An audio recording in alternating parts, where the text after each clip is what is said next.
Hello students, welcome to your YouTube channel SS classes of chemistry. हाजिर हूँ फिर से मैं आपका रितेश सिंह, आपका केमिस्ट्री टीचर, एक नए टॉपिक के साथ। ओके, तो केमिकल काइनेटिक्स में हम लोगों ने ऑर्डर ऑफ रिएक्शन के बारे में लास्ट क्लास में पढ़ा था। ऑर्डर ऑफ रिएक्शन क्या होता है वो सब आप समझ चुके हैं, है ना। उसके पहले हम लोगों ने रेट लॉ के बारे में पढ़ा था। जो लोग नहीं पढ़े हैं आप लोग जाइए पीछे SS classes of chemistry chemical kinetics type कीजिए यूट्यूब पे, आपको सारे वीडियो मिलेंगे। आइए अब नेक्स्ट चैप्टर की तरफ नेक्स्ट टॉपिक की तरफ बढ़ते हैं, और वो टॉपिक है आपका इंटीग्रेटेड रेट इक्वेशन। बहुत ही इंपॉर्टेंट टॉपिक है। सबसे ज्यादा क्वेश्चन केमिकल काइनेटिक्स में इसी टॉपिक से आता है, इसलिए आप ध्यान से पढ़ेंगे, एक एक चीज को ध्यान से समझेंगे। चलिए, इंटीग्रेटेड रेट इक्वेशन में हम लोग सबसे पहला इंटीग्रेटेड रेट इक्वेशन देखने वाले हैं जीरो ऑर्डर रिएक्शन का। ओके, अब देखना ध्यान से बाबू, जीरो ऑर्डर रिएक्शन क्या होता है। तो हम लोगों ने रेट लॉ को पढ़ा था। जैसे ये रिएक्टेंट हुआ, ये प्रोडक्ट हुआ, तो रेट लॉ में हम लोगों ने पढ़ा था कि अगर rate of reaction equal to k into concentration of R to the power 0 हो जाए तो इसको हम लोग बोलते हैं जीरो ऑर्डर रिएक्शन। ओके, तो क्योंकि यहाँ पे concentration of reactant to the power 0 है, इसलिए इसको हम लोग बोलेंगे जीरो ऑर्डर रिएक्शन। अब देखना, ये रेट को ना हम लोग माइनस dR/dt भी लिखते हैं, ठीक है। तो रेट को एक्सप्रेस करने का दो तरीका है, ऐसे भी आप एक्सप्रेस कर सकते हैं या फिर ऐसे भी एक्सप्रेस करते हैं। तो ये जो डिफरेंशियल टर्म है ना, ये इसको हम लोग इंटीग्रेटेड इक्वेशन के टर्म में लाएंगे। तो कैसे लाएंगे आइए देखते हैं। जीरो ऑर्डर रिएक्शन को हम लोग इंटीग्रेटेड रेट इक्वेशन कैसे बनाते हैं। सबसे पहले इसको इरेज कर देते हैं। समझना एक एक चीज बहुत ही अच्छे से। जैसे आपने यहाँ पे एक रिएक्टेंट लिया और इससे बना प्रोडक्ट। T1 इक्वल टू जब 0 था तो इसके रिएक्टेंट को हम लोगों ने मान लिया R0। ओके, और इसके कंसंट्रेशन को माना, और इसका कंसंट्रेशन क्या है, 0 है। और T2 जब हुआ तो इसका कंसंट्रेशन T टाइम पे इसका कंसंट्रेशन हो गया R, और इसको हम लोगों ने माना जितना ये होगा उतना ही ये होगा, तो इसका कंसंट्रेशन P मान लेते हैं हम लोग। हालांकि अगर A मानते तो A माइनस एक्स तो ये X हो जाता। ओके, लेकिन हम इसी टर्म में ले रहे हैं क्योंकि आपका इक्वेशन आसान है, बहुत ज़्यादा लेंदी ना हो। ओके, तो इसके लिए अगर आप रेट ऑफ रिएक्शन लिखेंगे तो रेट इक्वल टू क्या लिखेंगे, K into R to the power 0। Okay, rate equal to K into R to the concentration of R to the power 0। अब देखना, रेट इक्वल टू हम लोग क्या लिख सकते हैं, minus D concentration of R/dt equal to K R to the power 0, मतलब किसी का भी पावर 0 होता है तो 1 होता है। तो ये आपके पास एक इक्वेशन आया। तो अब देखना, dt को हम लोग इधर कर लेते हैं और माइनस को भी कर लो, तो यहाँ पे बचेगा dr इक्वल टू माइनस के dt। देखो दोनों तरफ d है। अब इसको हटाने के लिए हम लोग को क्या करना पड़ेगा, इंटीग्रेशन। तो हम लोग करते हैं इंटीग्रेटिंग बोथ साइड, दोनों साइड हम लोग कर लेते हैं इंटीग्रेशन। चलिए करके देखिए, दोनों साइड इंटीग्रेशन कीजिएगा तो क्या आएगा, तो दोनों साइड का इंटीग्रेशन कीजिएगा तो integration dr equal to minus K, constant है बाहर हो जाएगा, dt। ओके, चलिए नेक्स्ट। अब dr का कंसंट्रेशन आएगा r, dx का x होता है तो dr का क्या आएगा, r इक्वल टू माइनस के, और dt का कंसंट्रेशन आएगा t। अब देखना, चूंकि ये एक इंटीग्रेशन जब भी हम लोग करते हैं तो एक कांस्टेंट लगाते हैं, तो हम लोगों ने भी यहाँ पे कांस्टेंट लगा दिया c। ओके, अब c एक कांस्टेंट है। अब इस कांस्टेंट टर्म को हम लोगों को यहाँ से हटाना है, क्योंकि इस इक्वेशन में c एक्स्ट्रा है। तो इसको हम लोग कैसे हटाएं, तो समझना ध्यान से। हम लोग मान लेते हैं कि, मतलब ये देखते हैं कि जब हमारा t 0 हो, तो जब भी t 0 होगा मतलब टाइम 0 होगा, तो इसका कंसंट्रेशन जो होगा ना t 0 पे, देखना t 0 पे कंसंट्रेशन क्या होगा, R0। तो ये कंसंट्रेशन जो है ना R0 के बराबर हो जाएगा। किसके बराबर हो जाएगा, R0 के बराबर हो जाएगा। चलिए हम लोग इसको इक्वेशन 1 मान लेते हैं। तो फ्रॉम इक्वेशन 1 में हम लोगों ने क्या देखा कि क्या पुट करना है, तो t का वैल्यू पुट करना है और r का वैल्यू पुट करना है। चलिए दोनों का वैल्यू पुट करके देख लीजिए। तो r के जगह पे हम लोग लिख लेंगे R0 equal to -k into 0 plus c, इसलिए c का वैल्यू कितना आ जाएगा, R0 आ जाएगा। c R0 आ गया, मतलब कंसंट्रेशन के टर्म में आ गया। पुट कर लीजिए यहां पे, तो putting the value of c in equation 1 में c का वैल्यू पुट कीजिए तो क्या आ जाएगा, r equal to -kt plus R0। अब चलिए इस इक्वेशन को थोड़ा सा हम लोग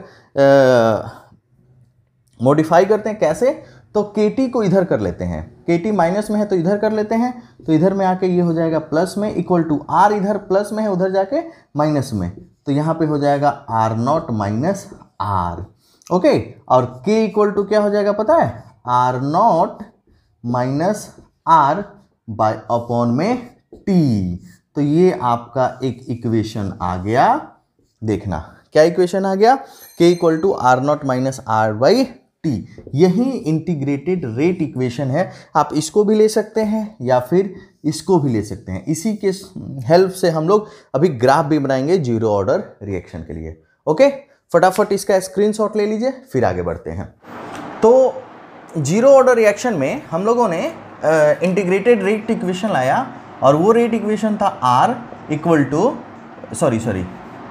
k equal to R0 minus r by t। अब देखना इसका कंपैरिजन हम लोग करते हैं एक और तरीके से इस इक्वेशन को लिख के। जैसे हम लोगों ने रिएक्टेंट लिया, r से बना p, प्रोडक्ट T1 जब जीरो था तो इसके कंसंट्रेशन को हम लोगों ने बोला a। चलिए हम लोग बोल रहे हैं a, तो ये 0 होगा और T2 इक्वल टू t हो जाएगा, है ना। तो इसका कंसंट्रेशन हो जाएगा a माइनस x, तो इसका कंसंट्रेशन हो जाएगा x। आप लोगों ने क्या देखा, T1 इक्वल टू 0 मतलब इनिशियल कंसंट्रेशन है a और यहाँ पे फाइनल कंसंट्रेशन है a माइनस x। चलिए इन दोनों का वैल्यू पुट कीजिए इस इक्वेशन में जैसे हम लोगों ने निकाला है। तो k इसका इनिशियल कंसंट्रेशन है R0 के जगह पे हम लोग a पुट कर देते हैं, माइनस r के जगह पे a माइनस x, तो a minus x by t। एक बहुत इंपॉर्टेंट कंक्लूजन निकल के आएगा यहाँ पे। तो k इक्वल टू हो जाएगा a minus a plus x by t, और a कैंसिल हो गया, k इक्वल टू आ गया x by t। Point to be noted, पता है क्या पॉइंट नोट करना है, zero order reaction concentration of reactant के ऊपर डिपेंड नहीं करता है। वो आप पहले भी देख चुके हैं, यहां से भी समझ लीजिए। ये जीरो ऑर्डर रिएक्शन का rate constant concentration of reactant के ऊपर डिपेंड नहीं करता है। ओके, इसका डिफिनीशन आप ऐसे भी दे सकते हैं, the reaction which do not depends upon concentration of reactant is known as zero order reaction। चलिए बात समझ में आई। ओके, अब इसका हम लोग ग्राफ देखते हैं। ओके, तो देखिए कैसे ग्राफ देखते हैं। तो पहले हम लोग इक्वेशन को लिख लेते हैं। क्या इक्वेशन लिखना है भाई साहब, तो r इक्वल टू यहां पे लिख लीजिए ग्राफिकल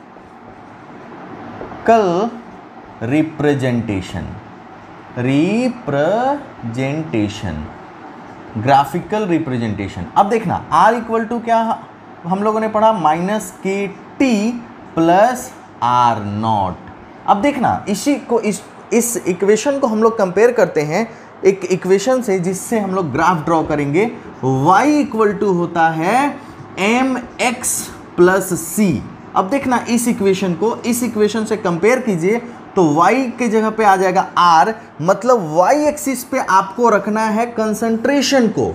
y एक्सिस पे किसको रखना है, कंसंट्रेशन को। तो इस एक्सिस पे आप रख रहे हैं कंसंट्रेशन, और किस में, इन मोल पर लीटर। और x एक्सिस पे देखना, x को कंपेयर करो किससे, तो t है, x के जगह पे क्या आ रहा है, t। तो इस x एक्सिस पे आपको रखना है टाइम को।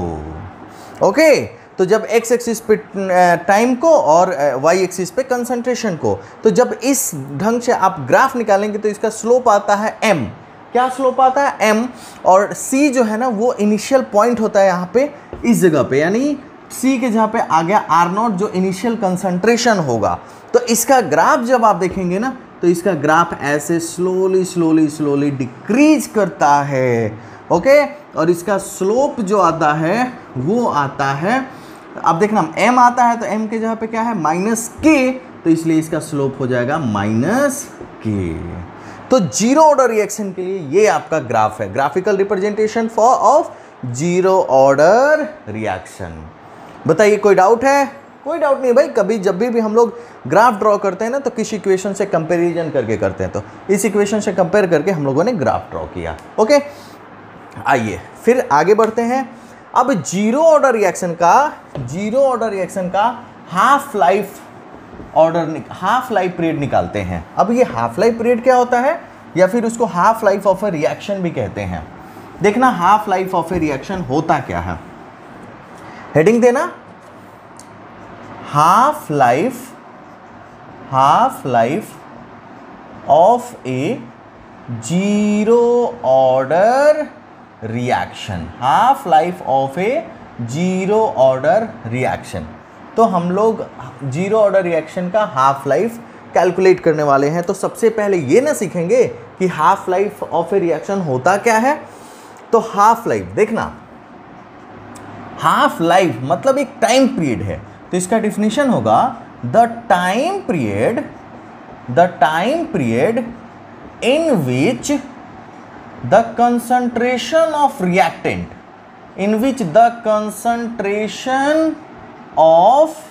रिएक्टेंट, ध्यान से देखना, the concentration of reactant become half of the initial concentration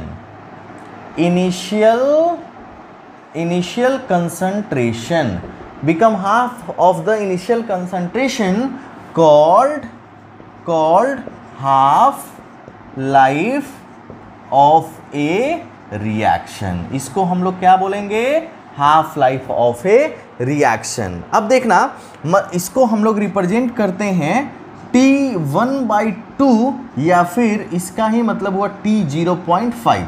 तो जब भी हम लोग टाइम से मतलब नहीं है, अगर रिएक्शन 2 घंटा चला तो ये नहीं कि 1 घंटा उसका हाफ लाइफ पीरियड है, नहीं, रिएक्शन 2 घंटा चला, अगर उसका हाफ इनिशियल कंसंट्रेशन अगर आधे घंटे में हो जा रहा है तो उसका half life of reaction 30 minute ही होगा। हमको टाइम से मतलब नहीं है, हमको कंसंट्रेशन से मतलब है। जब कंसंट्रेशन हाफ हो जा रहा है ना, उस समय हम टाइम को कैलकुलेट करेंगे और वो टाइम होगा हमारा half life of a reaction. आई बात समझ में? आसान सा चीज है भाई। तो हम लोग अगर half life of a reaction calculate करें किसका, तो जीरो ऑर्डर रिएक्शन का, तो देखिए, तो हम लोग क्या लिख ले रहे हैं, आर से बना product.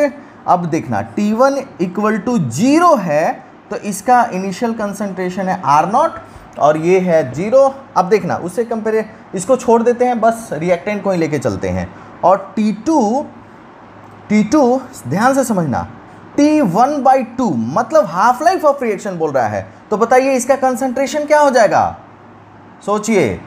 Yes, concentration of R0/2 हो जाएगा। वेरी गुड, R0/2 हो जाएगा। चलिए अब जो आपने इक्वेशन लिया था उस इक्वेशन में इसको पुट कीजिए वैल्यू को।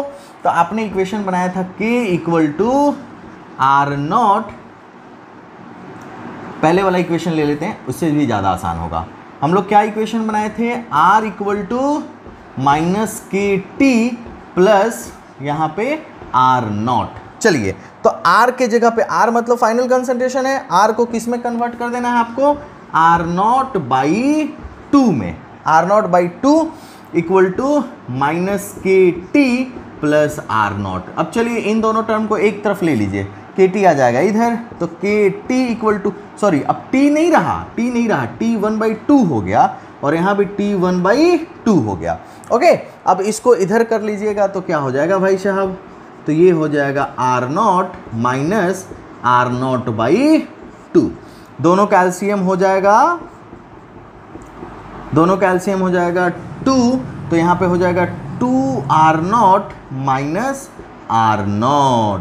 चलो अब देखना ध्यान से, तो 2R0 माइनस R0 का मतलब क्या हुआ, 2R0 माइनस R0 का मतलब हुआ R0 बचा, तो यहाँ पे K T1/2 इक्वल टू हो जाएगा R0/2।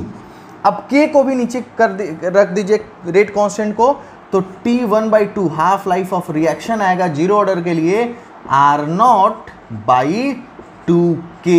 चलिए, मतलब आपको रेट कांस्टेंट का वैल्यू पता हो, रेट कांस्टेंट का वैल्यू पता हो और इनिशियल कंसंट्रेशन पता हो, तो इस तरीके से आप कैलकुलेट कर सकते हैं half life of zero order reaction. बताइए आसान है कि नहीं है?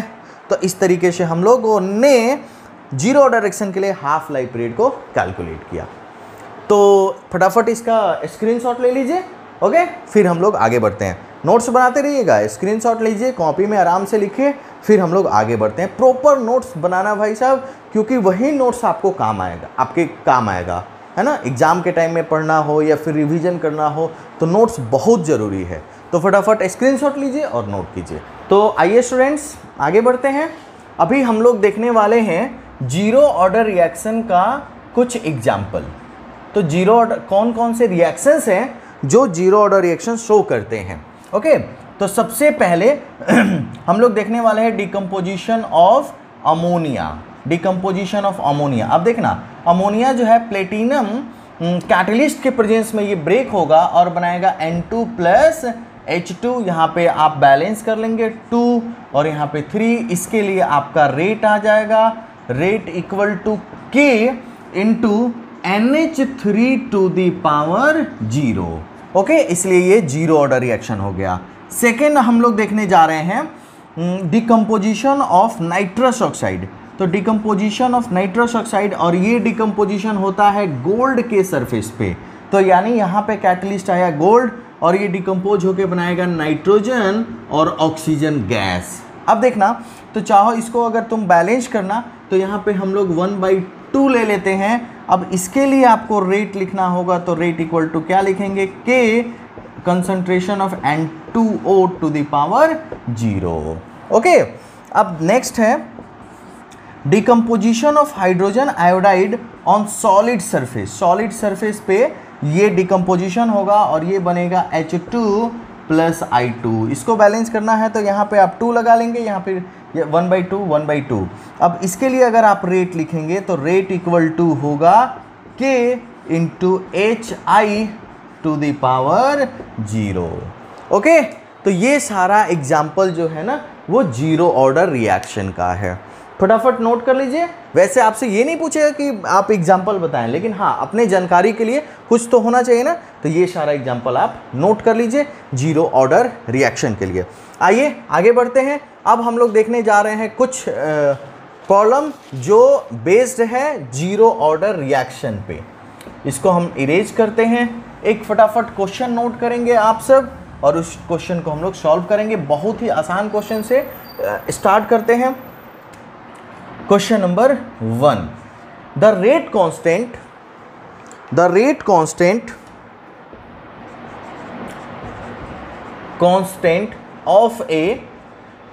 Constant of A zero order reaction is 0.03 मोल पर लीटर पर सेकेंड, ठीक है। द कंसंट्रेशन ऑफ रिएक्टेंट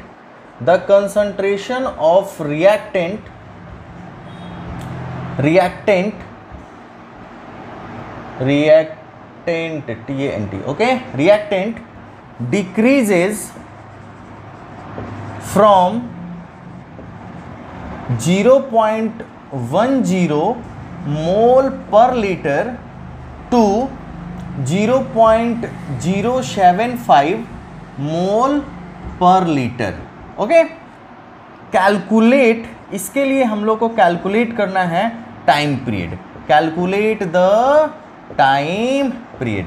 बहुत ही आसान सा सवाल है, बस आपको क्या करना है, जो हम लोगों ने इक्वेशन देखा है उस पर पुट करके इसको सॉल्व कर लेना है। तो हम लोग का इक्वेशन है k equal to R naught minus R by T. अब देखना, तो हम लोग को टाइम पीरियड कैलकुलेट करना है, तो t इक्वल टू हो जाएगा आर नॉट का वैल्यू पुट करो सबसे पहले ये, तो 0.10 माइनस 0.075 और बाई में क्या आ जाएगा 0.03।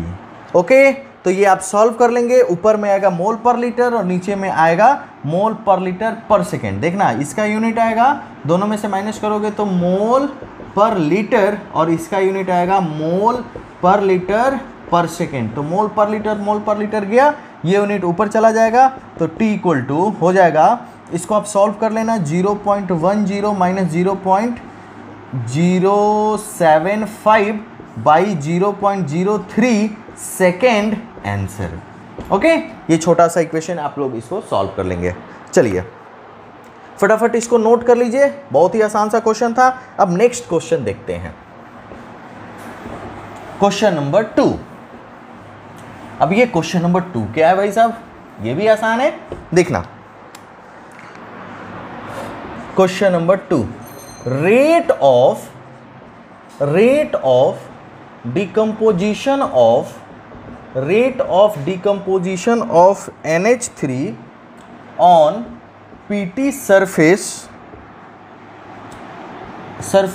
is a zero order reaction. ये एक जीरो ऑर्डर रिएक्शन है। रिएक्शन को लिख लीजिए NH3, अभी हम लोगों ने देखा था यहाँ पे PT आएगा और ये बनेगा N2 प्लस H2, बैलेंस करना हो तो यहाँ पे 2, यहाँ पे 3, सॉरी यहाँ पे तो 2 ही रहेगा, यहाँ पे 3 आ जाएगा। ओके, तो ये हो गया इक्वेशन। चलो व्हाट आर द, अब क्वेश्चन का next part, what are the rate of production of N2 and H2 if K equal to 2.5 into 10 to the power minus 4 m पर सेकेंड। चलो अब ये एक इक्वेशन आपके सामने गिवन है, NH3 डिकम्पोज होके नाइट्रोजन और हाइड्रोजन बनाया, उसके लिए रेट कांस्टेंट का वैल्यू गिवन है, तो rate of production of N2 और H2 का बताना है।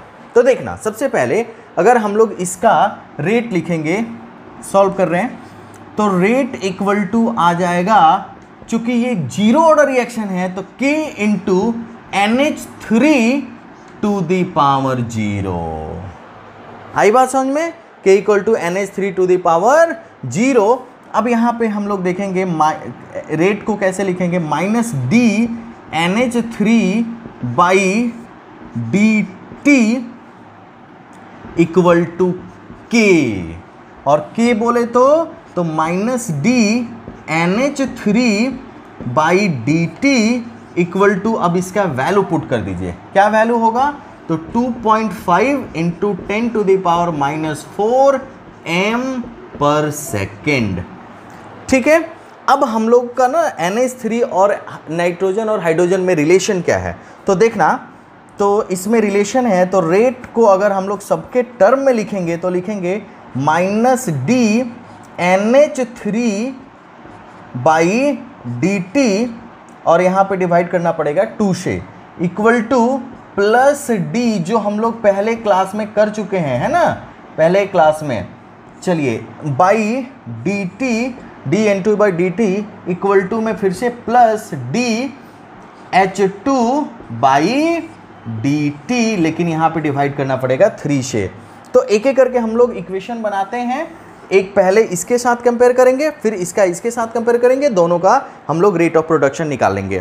तो फर्स्ट में देखना, एक नंबर में हम लोग क्या किए, माइनस डी H2 नहीं N2 by dt equal to 1/2 into minus D NH3 by dt। अब बताइए इसका वैल्यू तो आपको पता है, ये प्लस में सॉरी, इसका वैल्यू तो आपको पता है, यहाँ पे हम लोग कैलकुलेट कर चुके हैं 2.5।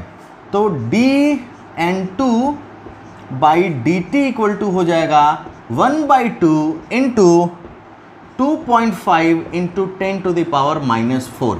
अब इससे ये जाएगा तो हो जाएगा, यहाँ पे पॉइंट है 1.25। ओके, तो इसलिए dN2 by dt equal to हो जाएगा 1.25 into 10 to the power -4 m पर सेकेंड। तो आपने किसका निकाला? Rate of production of nitrogen. अब rate of production of hydrogen को कैसे कैलकुलेट करें? सिंपल, फिर से इसको कंपेयर कर लीजिए, dH2 by dt equal to, sorry यहाँ पे 3 से डिवाइड करना पड़ेगा, -1/2, माइनस को इधर रखते हैं, into minus d NH3 by dt। अब चलो 3 को भी इधर लाते हैं और इसका वैल्यू भी पुट करते हैं। तो dH2 by dt equal to हो जाएगा 3/2 into 2.5 into 10 to the power -4। 2 से ये जाएगा तो 1.25, उसको मल्टीप्लाई कर दीजिए 3 से, तो dH2 by dt equal to हो जाएगा कितना आएगा? 3.75 into 10 to the power -4 m पर सेकेंड। ओके, तो ऐसे हम लोग सॉल्व करते हैं क्वेश्चंस को। ठीक है, कुछ और क्वेश्चंस के साथ हम लोग नेक्स्ट वीडियो में मिलेंगे और उसमें हम आपसे जीरो ऑर्डर रिएक्शन बेस्ड भी क्वेश्चन, जीरो ऑर्डर रिएक्शन का half life of reaction calculate करने के बारे में भी कुछ सीखेंगे, उस पर भी कुछ क्वेश्चन करेंगे, फिर इसका ग्राफ देखेंगे। ओके, तो आज के वीडियो में बस इतना ही। आई होप आपको समझ में आया होगा। अगर आपको ये वीडियो अच्छा लगा तो आप लाइक कीजिए, शेयर कीजिए, कमेंट कीजिए और प्लीज़ चैनल को सब्सक्राइब जरूर कीजिए। आप लोग का बहुत बहुत धन्यवाद। आपका दिन शुभ।